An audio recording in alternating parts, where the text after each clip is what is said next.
What are you doing in my swamp?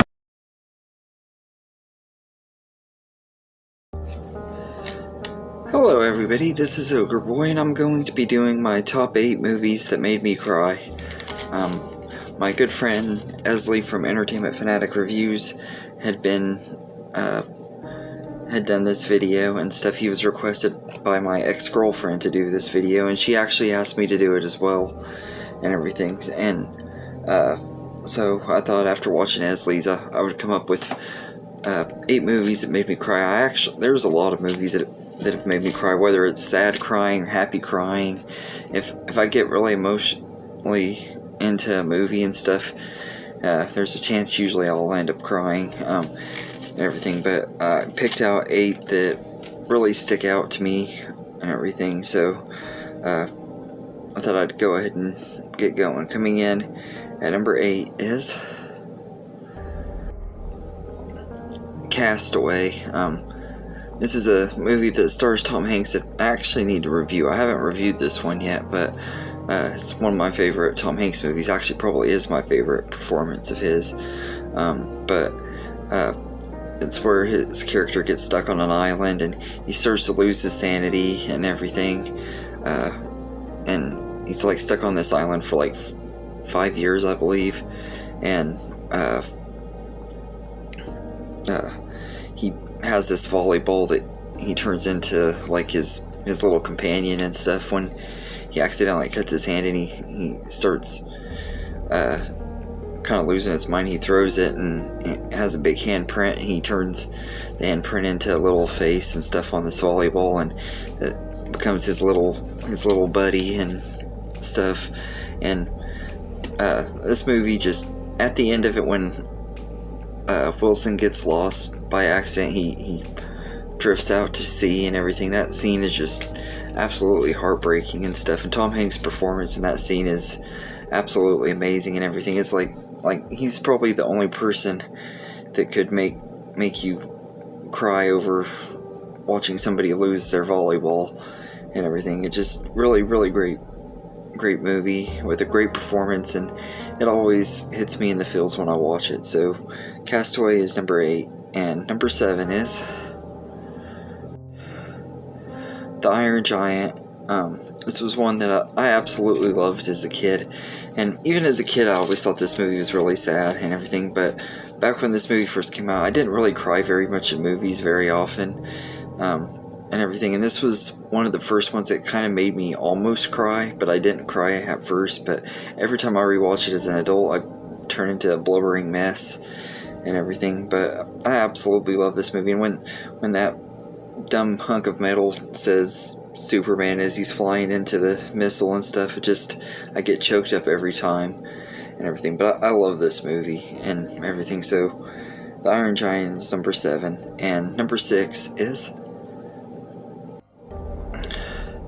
Reign Over Me. This is one that was actually also on Esley's list as well, and I wanted to give it a mention too, because this movie is highly underrated, and follows Adam Sandler, who plays this guy who's down on his luck and everything after the death of his wife and kids in 9/11, and he starts to have a reconnection with his old college buddy and everything. And the scene in the courtroom when he's listening to the song Rain on Me and he's crying and stuff, it just really great performance. Adam Sandler should have gotten an Oscar nomination for this movie. It's easily his best performance and everything. He was amazing in this movie and everything. It's really sad movie to watch, but a really great one.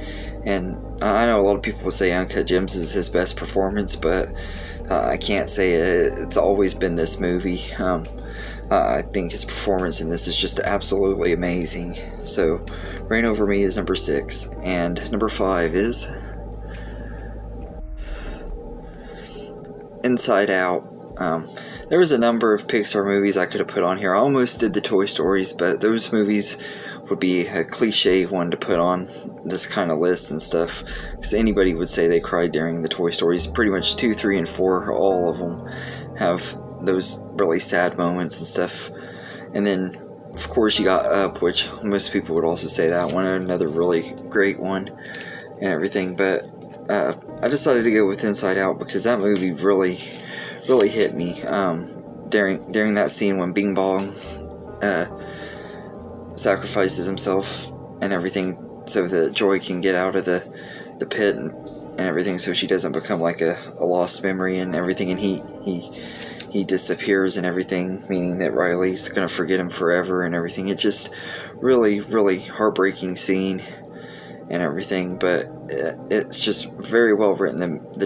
The score in that scene, and just the voice actor's performance, I cannot remember his name to save my life, but his voice acting is amazing. And like when he says the "take her to the moon for me," I just about makes me lose it every time. It's just really great movie.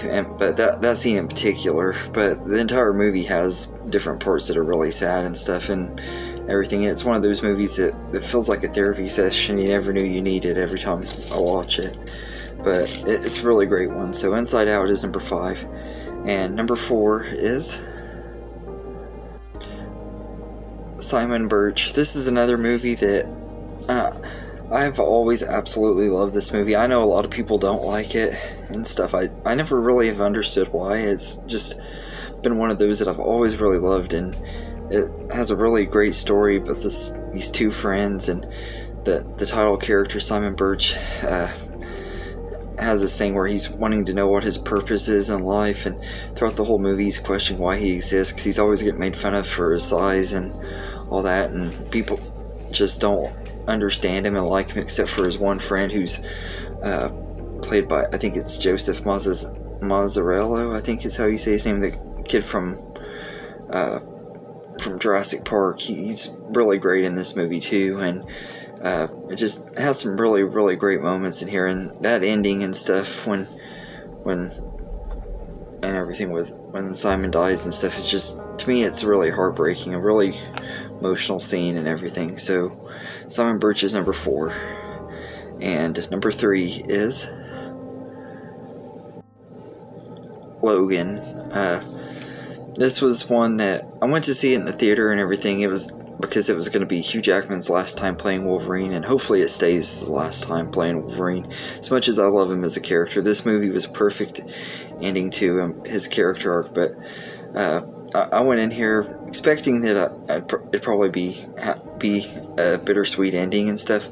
I didn't expect it to hit me as hard as it did, but I wasn't the only one. Like, there wasn't anybody in the audience that wasn't crying when I went to see this movie. It was just like totally heartbreaking. Pretty much all of the audience were people like me that grew up watching Hugh Jackman play Wolverine. He was like a childhood hero and stuff, so seeing him die was just absolutely heartbreaking and everything. But this was such a great movie and everything. So Logan is number 3, and number 2 is The Land Before Time. I almost put this one at number 1, but I decided to wait because this wasn't the very first movie to ever make me ugly cry. I used to watch this movie all the time as a kid, and when I was a kid it never bothered me, it never made me cry and everything, but every time I've watched it since I've become an adult, I just turned into a blubbering mess, and the last few times I've watched it, it put me in a really bad depression for a few days. So I don't rewatch this one near as much as I did as a kid, but I absolutely love The Land Before Time, and it is a really heartbreaking movie. I love like how realistic the portrayal of grief and stuff that Littlefoot goes through in this movie. Like yeah, Lion King and Bambi are sad movies and stuff because of their parents dying, but this movie actually shows Littlefoot grieving for a big chunk of the movie and everything. He never fully gets over his mom's death by the end of the movie, where like in Lion King and stuff, Simba is singing Hakuna Matata within the next 10 minutes of the movie after Mufasa dies. And Bambi, they just totally skip over anything with him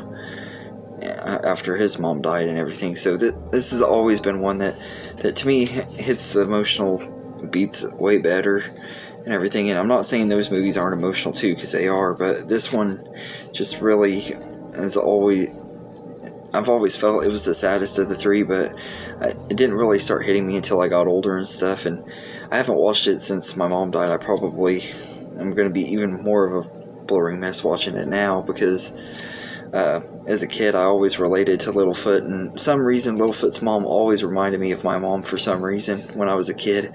Maybe it's because I always because Littlefoot reminded me of myself too, and Littlefoot's grandparents reminded me of my grandparents.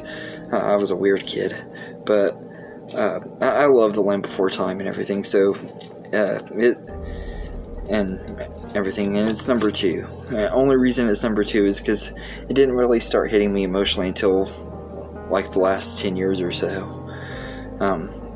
And my number 1 movie on the top 8 movies that made me cry are The Green Mile. This movie was the very first movie that I ever remember actually ugly crying during watching and everything. I had seen a lot of movies that I thought were sad and stuff, but I had never cried in a movie until I saw Green Mile. When I was like 14 or 15 years old, I saw it for the first time, and when John Coffey dies and stuff, it's heartbreaking and everything. And he's like, when he does the "Don't Put Me in the Dark" thing, it just breaks my heart every time I watch it and everything. And his death is easily one of the saddest movie deaths of all time and everything. And I absolutely love The Green Mile and everything, and it's easily number 1. It's one that every time I watch it, I become a little ball bag and everything. I haven't watched it in a really long time. I need to give it a rewatch and review it sometime, but yeah, so Green Mile is easily number 1. But let me know in the comments what are some of your favorite movies that made you cry. If you want me to do another list and everything, I could probably come up with a few more and everything. I might do that sometime, because there's some other ones that I've thought about that I didn't include on here that I could easily put on here. And also, if you want me to, let me know. I might do a list of 8 movies that make me happy cry that aren't really necessarily sad movies, but they still make me cry because they're really happy movies, if that makes sense. But anyway, let me know in the comments what you think of this list and what movies made you cry. And I hope you enjoyed this video, and have a good day, everybody.